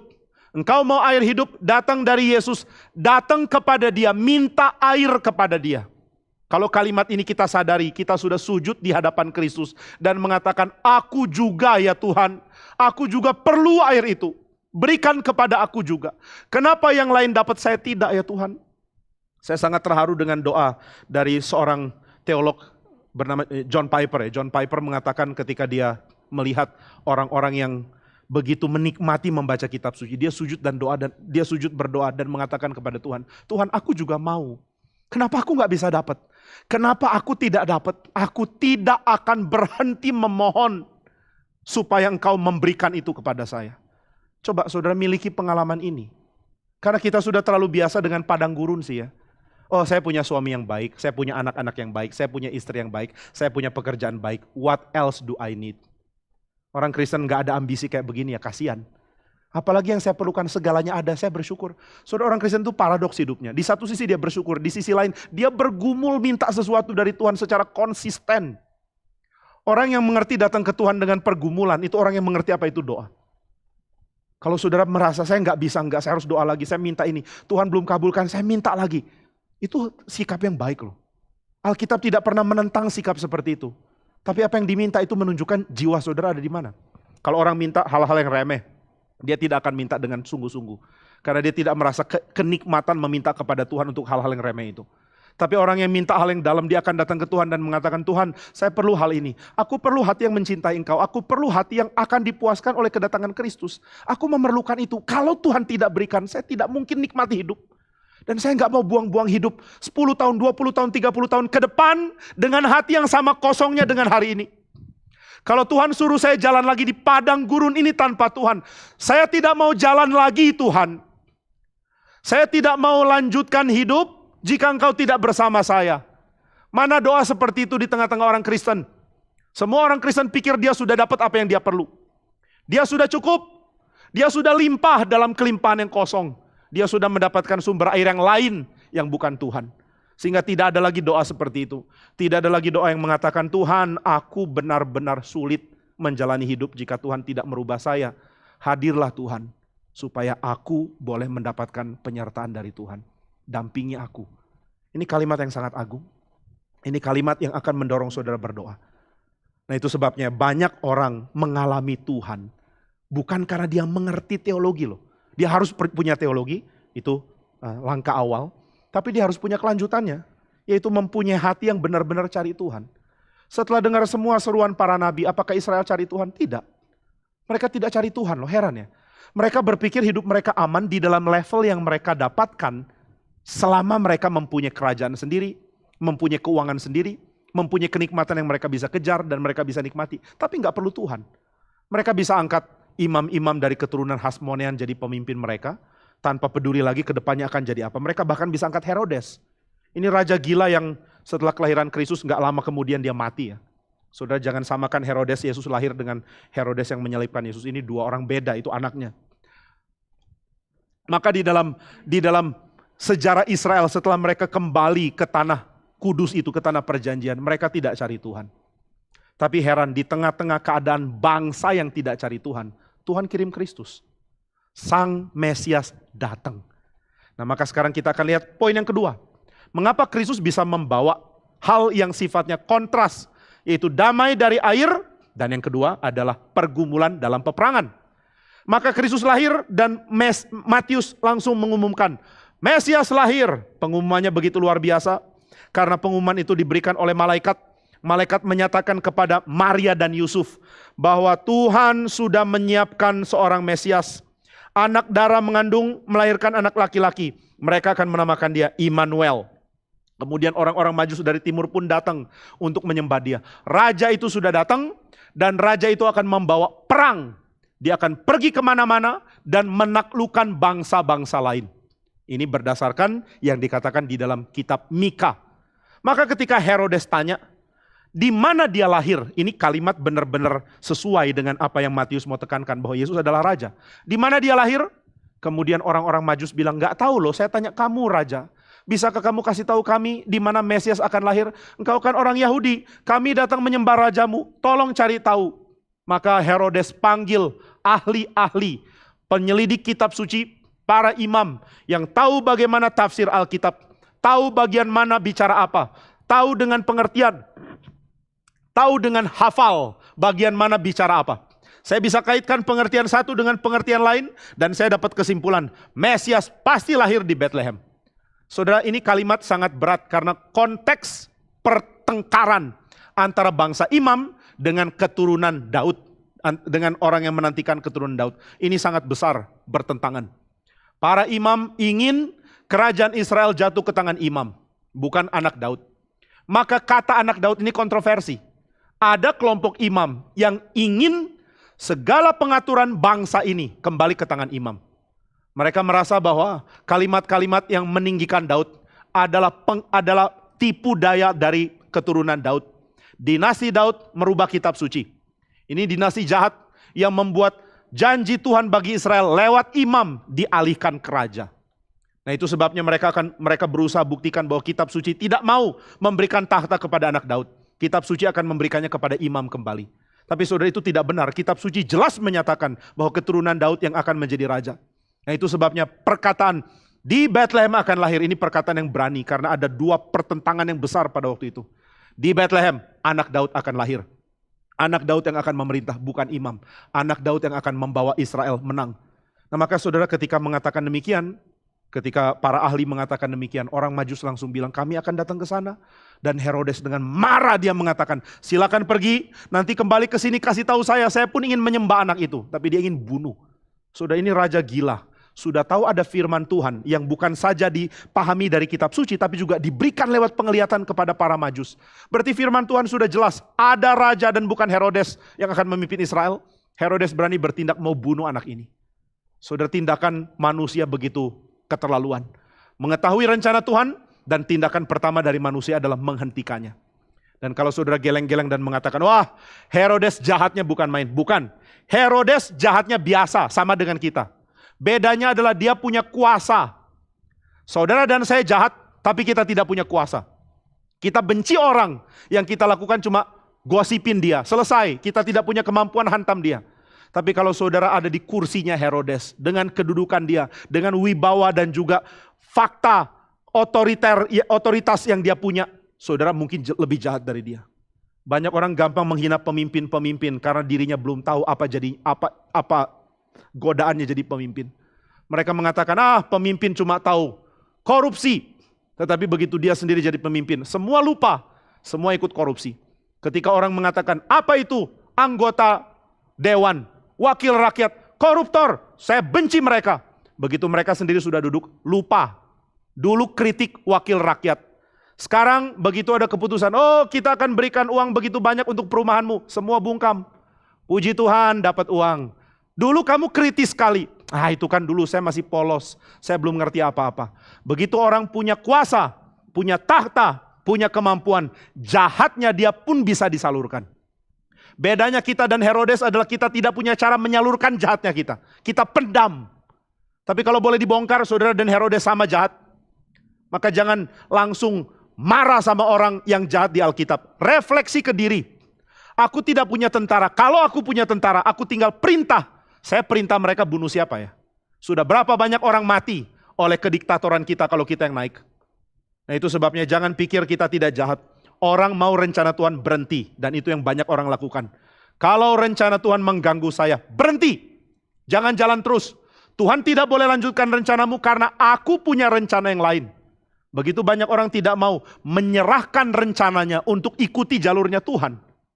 Gak banyak yang mau itu. Nah itu sebabnya di dalam Matius dibongkar kerusakan dari pembaca termasuk kita. Bahwa kita pun sama jahatnya dengan orang-orang itu. Di mana Mesias lahir? Di Bethlehem. Puji Tuhan. Saya minta data persis. Rumahnya di mana, orang tuanya siapa, anaknya kayak apa. Nanti kasih tahu saya ya. Saya mau menyembah anak itu. Tapi niat hatinya adalah mati. Biar anak itu mati supaya takhtaku bisa tetap kekal. Biar aku tetap menjadi raja. Bukankah ini tindakan dari orang yang tidak merasa Tuhan bisa bertindak? Banyak orang berdosa karena tidak rasa Tuhan bisa bertindak kok. Ini sudah dikatakan di dalam Mazmur. Tidak ada pengetahuan dari yang Maha Kuasa. Kita bisa jahat karena Tuhan gak tahu kok. Kalaupun tahu dia gak bisa bertindak. Tangannya terlalu pendek untuk bertindak. Tapi saudara, Tuhan bukan seperti itu. Tuhan bertindak dan tindakannya sangat jelas. Dia mengirimkan Mesias dan kelahiran Mesias adalah tanda bahwa tindakan dia akan digenapi. Apa tindakannya? Tindakan dia akan menguasai seluruh bangsa akan dimulai. Bagaimana dia menguasai? Dengan perang. Kristus akan berperang? Ya. Dia akan membawa orang-orang berperang bersama dengan dia. Kapan berperang? Sudah dimulai ketika dia memanggil pengikut-pengikutnya. Saudara, Tuhan Yesus membawa kita berperang. Tapi Tuhan tidak membawa kita berperang untuk menghancurkan manusia lain dengan cara bunuh dia dengan senjata. Tuhan mengajak kita berperang untuk membawa segala hal yang membangkitkan hidup, dimiliki dan ditularkan lewat saudara. Maka saudara, kenapa Kristus lahir? Kristus lahir untuk orang mengetahui bahwa apa yang jadi paradoks di dalam janji mesianik digenapi di dalam muara yaitu Kristus. Ada seperti dua jalur. Jalur damai dan hidup yaitu air hidup yang mengalir dan membual ke kiri ke kanan, melimpah kemana-mana. Dan jalur perang di mana Tuhan mengatakan inilah Mesias. Aku akan bangkitkan dia. Ini versi Mika. Aku akan bawa dia memerangi bangsa-bangsa. Semua akan dihancurkan. Asyur berani masuk, dihantam. Dan Mesias ini akan memberikan tanah bagi umat dan akan menyingkirkan siapapun yang interupsi masuk ke dalam. Jadi ada dua jalur. Lalu dari dua jalur muaranya di mana? Kristus. Di dalam diri Kristus ada paradoks yang hanya didamaikan di dalam pribadi dia. Paradoks kuasa dan paradoks kelemah lembutan. Paradoks perang dengan damai. Paradoks pembalasan, penghakiman dan pengampunan. Ini ada dalam Kristus. Kristus adalah paradoks terbesar, teragung, dan terheran di dalam sejarah manusia. Manusia bisa punya pikiran yang seperti paradoks, tapi Kristus adalah yang benar-benar mengkutupkan paradoks itu menjadi ekstrim, bukan didamaikan di tengah.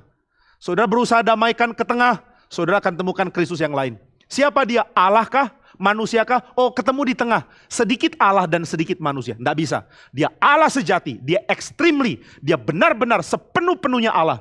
Dia juga adalah manusia sejati. Benar-benar sepenuh-penuhnya manusia. Ini dua ekstrim memang. Tapi disatukan di dalam pribadi Kristus.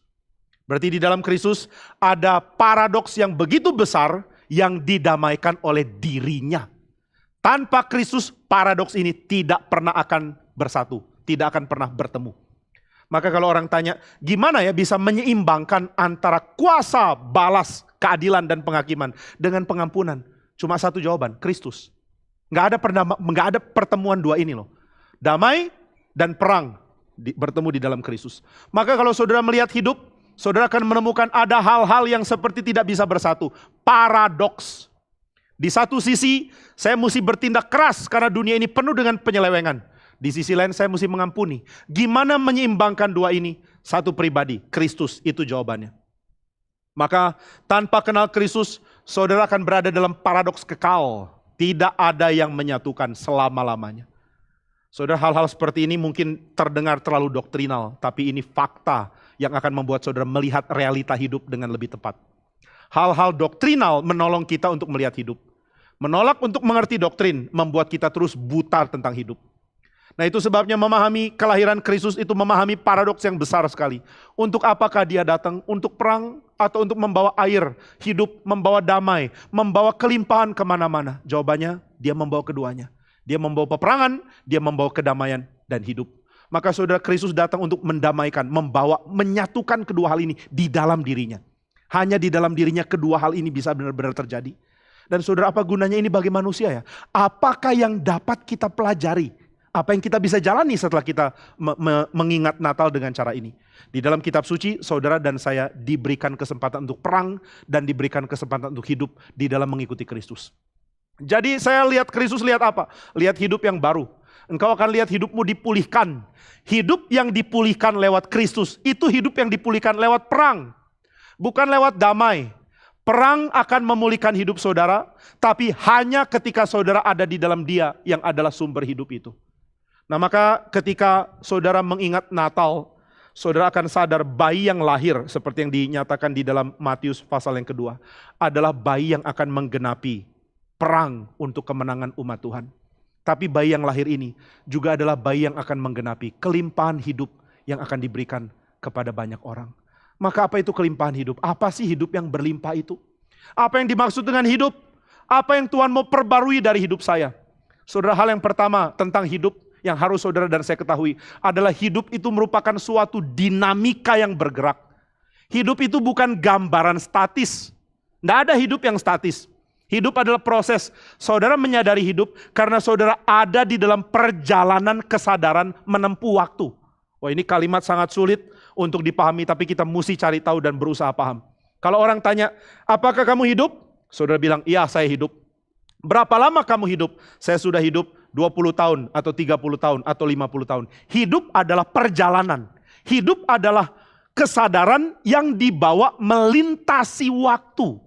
Hidup itu berjalan. Hidup tidak diam. Hidup tidak statis. Saudara tidak bisa memahami hidup seperti saudara melihat lukisan atau melihat sebuah patung. Yang paling mungkin menjelaskan hidup adalah musik. Saudara nggak bisa bermusik dengan melihat diam kan. Kalau saudara tanya saya, Pak, apakah lagu Natal itu bagus? Saya bilang bagus. Bagus di mananya? Saya nggak bisa bilang bagus di bait kedua, di titik yang ketiga. Nggak bisa kan? Dengar malaikat. Loh kok Bapak berhenti di situ? Karena itu bagus. Nggak bisa. Begitu saudara berhenti jadi jelek semua. Lagu itu dinikmati dengan dijalani. Saudara nggak bisa menikmati lagu dengan cara dikurung, dibekukan. Coba saudara suruh Pak Edi nyanyi lalu dibekukan di tengah-tengah. Nggak bisa loh. Atau main piano. Ruth boleh dibekukan di nada baris ketiga. Di bar pertama. Itu saya senang sekali. Coba dibekukan di situ. Nggak bisa. Organ masih bisa, tapi itu menyusahkan sekali. Saudara kena dan itu bikin saudara nggak tahan. Ada orang berusaha untuk bikin ini ya, John Cage. Berusaha untuk bikin karya terpanjang seumur hidup. Dia main sebuah karya lalu dia berhenti untuk ngapa-ngapain. Nanti dia lanjutkan lagi. Nadanya itu akan pindah setelah beberapa tahun. Dan sampai sekarang masih main lagunya. Ini lagu sudah berjalan, saya udah lupa berapa tahun. Dan tiap nada akan pindah setelah berapa tahun. Itu orang gila ya. Siapa yang mau nonton silakan. Saudara perlu generasi dan generasi untuk dengar. Itu nggak bisa dinikmati. Kalau saudara dengar dia main lagu karya terpanjang sepanjang sejarah manusia. Saudara akan dengar. Saudara tanya, sampai kapan? Kira-kira 15 bulan lagi. Baru nanti saya pindah nada. Orang gila ya kayak gitu. Bukan John Cage, harusnya John Crazy mungkin. Nah maka saudara akan dengar lagu sebagai sesuatu yang dinamis, sesuatu yang gerak, dan hidup sama. Hidup adalah sesuatu yang dinamis, sesuatu yang gerak, sesuatu yang dijalani. Waktu orang meratapi hidup, dia akan membekukan peristiwa hidup lalu meratap di situ. Oh aku pernah diputusin pacar, di freeze. Lalu dengar, saya diputusin pacar, diputusin pacar, di situ terus. Ini bukan hidup. Hidup nggak bisa dibekukan gini. Kalau saudara bilang diputusin pacar, itu sama dengan John Cage main. Tunggu 15 tahun baru pindah nada. Saudara juga perlu 15 tahun baru move on. Come on. Itu bukan move on. Nah maka saudara ketika saudara membekukan hidup, saudara tidak hidup. Hidup tidak bisa dibekukan. Hidup bukan memori yang diingat. Hidup adalah sesuatu yang menuntut kesadaran diri saudara dijalani di dalam waktu. Dan waktu tidak diam, waktu tidak mundur, waktu jalan terus. Waktu terus jalan, mana hidupmu? Saudara nggak bisa meratap kembali. Saudara nggak bisa membekukan momen indah. Selalu akan jalan terus dan terus dan terus. Maka saudara, hidup itu adalah dinamika. Dan di dalam kitab suci, hidup adalah dinamika yang menelan kematian. Ini sesuatu yang tidak dimengerti di luar Alkitab. Hidup adalah dinamika yang kuat. Hidup itu berasal dari Allah. Maka ketika Allah mengatakan, akulah sumber hidup, akulah air hidup, akulah sumber air. Hei Israel, kenapa engkau lari dari aku? Mereka tidak sadar bahwa Allah adalah pemilik hidup. Dan hidup yang Allah berikan adalah hidup yang dijalani untuk mematikan mati. Maut tidak bisa bertahan karena hidup Tuhan berikan. Kalau saudara lihat di dalam penciptaan, kacau balau dan kosong mulai ditangani dengan hidup. Tuhan mulai memberikan, ada yang hidup keluar dari tanah. Ada yang hidup keluar dari air laut. Ada yang hidup keluar dari tangan Tuhan. Lalu Tuhan tiupkan nafas hidup, yaitu manusia. Begitu manusia jadi makhluk yang hidup, bersama dengan semua makhluk hidup yang lain, mati mulai berhenti ada. Ini pandangan benar-benar ekstrim dan mengagetkan mungkin. Kita selalu pikir, mati meniadakan hidup, mati meniadakan hidup. Tapi coba lihat di dalam kitab Kejadian, hidup meniadakan tidak ada hidup. Kacau balau dan kosong berhenti karena Tuhan mulai memasukkan hidup. Tuhan introduce life. Tuhan memperkenalkan hidup. Hidup diperkenalkan sebagai puncak dari karya penciptaan yang 6 hari itu. Bukan di awal. Di awal ada bangunan yang nanti makin lama makin memuncak. Ini cara orang untuk bangun bait. Bangun bait akan bikin fondasi, bikin struktur-struktur yang mati. Baru kemudian hal yang kelihatan berlimpah dan hidup diberikan pada akhirnya. Demikian waktu saudara bangun bangunan. Nanti di Muhammad Toha, kalau mulai bangun ya, saudara doakan dan nabung. Jangan nggak nabung. Saudara mulai nabung sekarang karena kita sangat perlu banyak sekali uang. Harap nanti kita masing-masing bisa tulis 1 miliar ya, saudara. 1 miliar, Joseph? Gak apa-apa lah, dari uangmu yang 7 miliar kasih 1 miliar. Nah saudara, waktu nanti bangunan itu dibangun, saudara akan lihat bangunan bagian fondasi dimulai, kemudian tiang-tiang dimulai didirikan. Nggak ada yang indah di situ. Saudara tidak mengatakan, bagus ya. Saudara nggak ngerti bahkan apakah ini kokoh atau tidak. Saudara cuma lihat ada orang masukkan semen, ada truk di mana-mana ada orang sedang kerja pakai helm dan lain-lain. Tapi begitu sudah mulai ada gambaran tentang keindahannya, tentang bagian interior yang sudah mulai jadi, bentuk kursinya sudah mulai ada, bentuk ruangan sudah mulai terlihat, langit-langit sudah mulai menjadi rapi. Baru saudara dengan lega mengatakan, ini mendekat pada akhir. Dan nanti ketika saudara sudah bisa pakai ruangan itu untuk kebaktian, saudara akan menikmati lapisan finalnya. Ini pembangunan bait pun seperti itu. Dan kisah penciptaan mirip dengan pembangunan bait. Sentuhan final yang paling penting ada di belakang. Sentuhan awal krusial, tapi sentuhan final itulah yang memberi hidup. Bangunan, fondasi dan tiang sangat krusial. Kalau ini kacau, semua bangunan runtuh. Tapi bukan itu yang memberi hidup. Yang memberi hidup adalah warna, desain dari ruangan, bentuk depan yang indah, keindahan nyamannya duduk, lihat ke mimbar, menikmati suasana. Itu yang bikin hidup. Maka saudara, hidup ditaruh bagian akhir untuk menunjukkan karya penciptaan Tuhan adalah karya yang akan sempurna karena Tuhan membagi hidupnya. Allah introduce life. Allah memperkenalkan hidup, dan begitu hidup diperkenalkan, mati berhenti ada. Nah, saya pakai kata mati untuk saudara harus pahami di dalam konteks orang perjanjian lama. Mati berarti kuasa kacau, kuasa gelap, dan kuasa kosong. Itu yang identik dengan mati.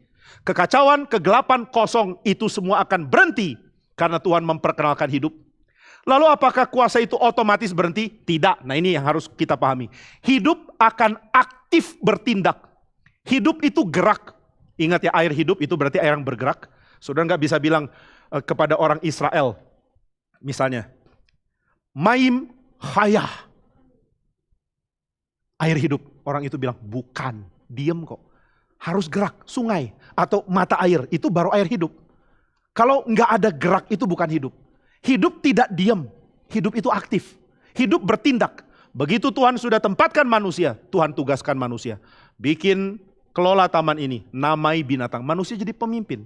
Lalu manusia harus menaklukkan seluruh binatang, manusia menaklukkan seluruh kekacauan, dirubah jadi teratur. Dan ini yang manusia lakukan di mana-mana. Manusia mulai mengikis aroma kematian yang ada di bumi dengan disingkirkan, dan mereka memperkenalkan hidupnya Tuhan di tengah-tengah ciptaan Tuhan. Jadi saudara, apa tugas saudara? Tugas saudara adalah bawa hidup. Apa tugasnya hidup? Hidup adalah untuk mematikan mati. Jangan jadi orang yang pasif, yang pikir, aduh saya hidup tapi gimana hidup cuma begini. Hidup itu kuat, hidup itu penuh dinamika. Tuhan memperkenalkan hidup sebagai bagian dari hidupnya. Ini bukan sesuatu yang baru yang Tuhan ciptakan. Ini adalah sesuatu yang Tuhan perkenalkan dari dalam dirinya. Hidup itu dari Tuhan dan Tuhan bagi kepada manusia. Maka saudara, hidup itu sangat kuat, hidup berdinamika, hidup bergerak untuk mematikan mati. Tapi apa yang terjadi? Begitu manusia jatuh dalam dosa, manusia tidak hidup. Karena nggak hidup, mati berkuasa. Di mana ada hidup? Di mana air hidup? Manusia dapat kesempatan datang ke Tuhan dan mereka abaikan. Mereka pikir mereka hidup, tapi mereka tidak perkenalkan hidup. Mereka terus ada kompromi dengan kematian. Berapa banyak orang Kristen sekarang kompromi dengan kematian? Kompromi dengan korupsi, kompromi dengan hawa nafsu, kompromi dengan diri yang tidak pernah mau berubah. Saudara berpikir yang penting sudah beriman, sudah pasti selamat, tapi saudara mati. Apa gunanya hidup di dalam kematian di tengah dunia ini? Semua klaim punya hidup yang kekal. Saya mau tanya, mana hidup itu? Omong kosong. Aku beriman kepada Yesus, therefore aku punya hidup yang kekal. Puji Tuhan. Kok nggak kelihatan ya? Tuhan marah sama orang-orang yang memanipulasi firman. Dengan mengatakan, dengan beriman kepada Kristus saya punya hidup yang kekal. Lalu orang tanya, mana? Mengapa terus takluk kepada dosa? Mengapa terus egois? Mengapa tidak bisa rubah dirimu? Mengapa dirimu merusak kehidupan orang lain? Mengapa kehadiranmu bikin mati dan bukan bikin hidup? Di mana hidup kekal itu? Maka banyak orang terlalu banyak teori, terlalu banyak pikir. Saya sudah kutip Alkitab, sudah ngerti. Tapi mana? Alkitab memperkenalkan hidup yang penuh kuasa. Di mana kuasa hidupmu? Ketika firman Tuhan menyatakan Israel meninggalkan air hidup, baru saat itu mereka sadar mereka sedang tidak hidup. Mereka mati dan sudah terlambat untuk kembali. Kecuali Tuhan membuka kembali pintu belas kasihannya. Nah maka saudara, ketika Kristus lahir, inilah pintu yang dibuka itu. Tuhan memperkenalkan kembali hidup. Bayangkan cara Tuhan perkenalkan hidup. Pertama Tuhan memberikan hidup kepada Adam. Dan Paulus mengatakan Adam yang terakhir menjadi yang menghidupkan. Adam mendapat hidup dari Tuhan. Kristus menghidupkan hidup yang sudah dimatikan oleh kematian Adam. Jadi kenapa ada Natal? Natal ada untuk mengingatkan kepada semua orang, hidup itu dari Tuhan dan Tuhan tetap mau memberikan hidup. Jika engkau ingat hari Natal, engkau harus tahu bahwa hidupmu akan mematikan mati. Tapi kalau engkau ingat Natal, nyalakan lilin Natal, nyanyi lagu Natal, puji-pujian, Merry Christmas, tapi hidupmu tetap sama, itu bukan Natal. Natal memperkenalkan hidup yang dari Tuhan tetap ada, bahkan limpah dan kuat. Kristus datang untuk mengatakan hidup Allah akan mematikan mati. Dan Kristus membuktikan itu. Sampai mati di kayu salib dia terus hidup. Dia mati, benar-benar mati, tapi dia bangkit hari ketiga. Karena dia menjalani hidup yang mematikan mati. Bukan cuma matinya yang matikan mati, hidupnya yang matikan mati. John Owen tulis buku The Death of Death in the Death of Christ. Tapi yang dia tulis di dalamnya bukan the death of death in the death of Christ. Tapi the death of death in the life of Christ. Harap mengerti ini ya. Banyak orang cuma tahu judulnya John Owen, tapi nggak tahu konteks teologi dia. Dia mengingatkan bahwa kesalahan banyak orang Kristen adalah berpikir matinya Yesus mematikan mati. Padahal yang tepat adalah hidupnya Yesus mematikan mati. Karena hidupnya mematikan mati, mati pun tidak berkuasa atas dia. Saudara, Kristus lahir untuk menunjukkan ini loh. Maka ketika kita mengingat Natal, kita harus tahu hidup itu kembali diintroduce, diperkenalkan oleh kelahiran Kristus. Dan bagaimana hidup itu membual keluar, bagaimana menyebar keluar. Di dalam Kristus paradoks dari Zakaria pasal yang ke-14. Zakaria 14 ya. Dengan Mika pasal yang kelima disatukan. Bagaimana hidup itu mengalir keluar? Dengan perang. Siapa yang saya perangi? Kematian yang ada dalam dirimu. Saudara, mari perang dengan kematian yang ada dalam dirimu. Hawa nafsu yang membinasakan engkau, matikan itu dong. Hal-hal yang membuat engkau jadi egois terus, matikan itu. Semua hal yang membuat engkau sulit jadi berkat bagi orang lain, matikan itu sekarang. Saudara bilang susah, memang ini perang kok. Tapi saudara tidak berperang sendiri, saudara berperang dengan sang sumber hidup yang akan mengalirkan air hidupnya keluar. Dan saudara ada di dalam dia. Mari perang, Natal adalah hari perang. Dan saudara akan mengatakan, saya akan perang dengan jahatnya saya. Selama ini saya terus bicara kasar dengan orang, saya mematikan bicara kasar, itu maut. Saya selama ini begitu cinta uang, saya mematikan cinta uang. Sekarang saya akan pakai uangku, tolong banyak orang yang bisa saya tolong. Saya tadinya begitu egois, saya mau semua untuk diri, tidak, sekarang tidak lagi. Saya akan persembahkan apa yang saya miliki untuk yang lain. Tuhan berkati saya. Itu namanya perang dan itu namanya kemenangan. Mari saudara matikan mati dengan hidupmu. Yang adalah bagian dari hidup Kristus. Mari beriman kepada Dia dan mengatakan, Tuhan, Kristus tidak datang untuk mati. Kristus datang untuk mematikan mati dengan hidupnya. Dan saya ingin berbagian. Air hidup berikanlah kepadaku dengan limpah. Dan aku akan berperang bersama dengan Tuhan. Dan bayangkan peperangan di mana Tuhan memimpin lewat hambanya, yaitu Sang Mesias. Dan seluruh malaikat surgawi menyertai. Sekarang saudara bukan cuma berperang dengan malaikat surgawi, saudara berperang dengan Roh Kudus bahkan. Apakah malaikat masih perang dengan orang Kristen? Tentu. Kalau tidak, kenapa Petrus bisa bertemu dengan malaikat yang membebaskan dia dari penjara? Kenapa Paulus bisa dihibur oleh kehadiran malaikat? Malaikat menyertai orang percaya. Karena baik malaikat maupun orang percaya sama-sama dipimpin oleh sang anak Daud. Di mana anak Daud lahir? Di Bethlehem. Apa gunanya dia lahir? Memperkenalkan hidup yang mematikan mati. Mari saudara sekalian, kita hidup di dalam kehidupan yang sejati. Perbarui hidupmu.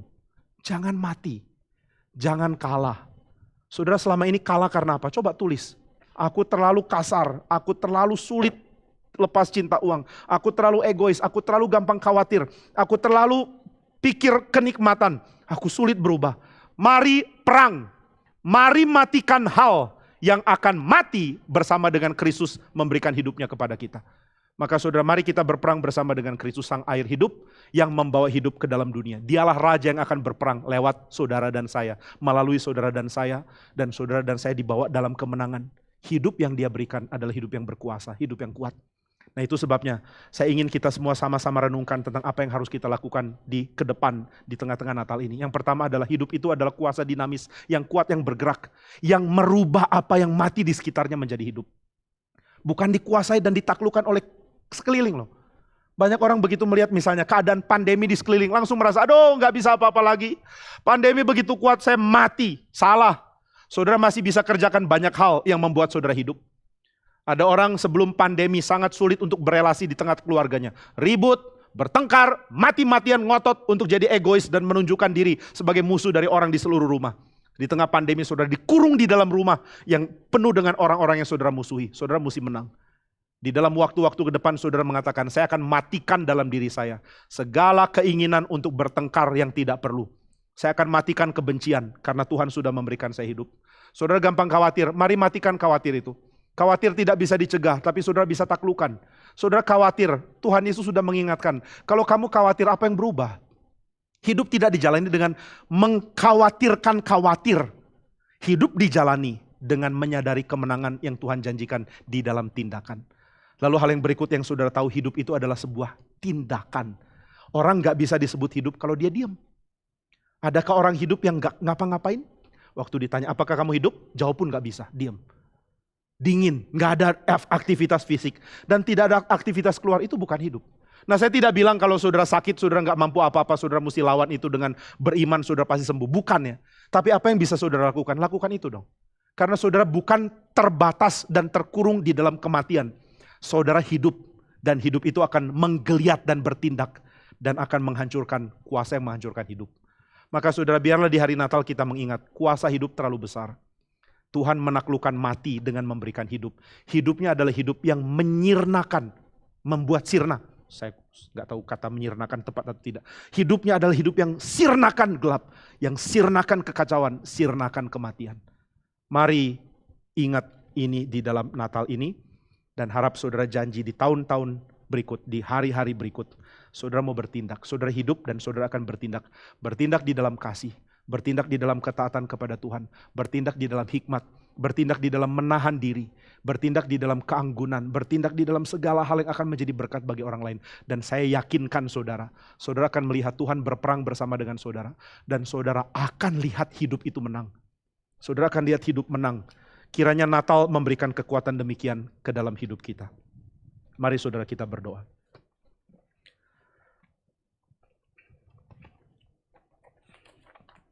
Bapa di surga, kami terlalu banyak hidup di dalam gelapnya kami. Terlalu banyak hidup di dalam sempitnya kami memahami keindahan dan kelimpahan hidup. Kami mohon Tuhan yang kuasai kami. Sirnakan gelap, buat hilang segala hal yang kacau dalam diri kami. Kami bersyukur karena Kristus datang menggenapi janji Tuhan, mengalirkan air hidup yang limpah. Kami bersyukur karena Kristus datang menjanjikan kemenangan perang. Tuhan tolong kami menang di dalam peperangan melawan kegelapan, kuasa maut dan juga dosa di dalam diri kami. Kami mau bercahaya di dalam gelap, dan biarlah terang kami yang berasal dari Tuhan membuat sirna kegelapan. Engkau yang tahu jahatnya kami, piciknya kami, hawa nafsu yang menguasai kami, sifat egois yang menindas kami, dan sikap mementingkan diri yang membuat kami sulit sekali menjadi berkat bagi orang lain. Biarlah semua itu dimatikan oleh hidup yang tunduk kepada Tuhan. Dengar doa kami ya Tuhan. Dalam nama Tuhan Yesus kami berdoa. Amin.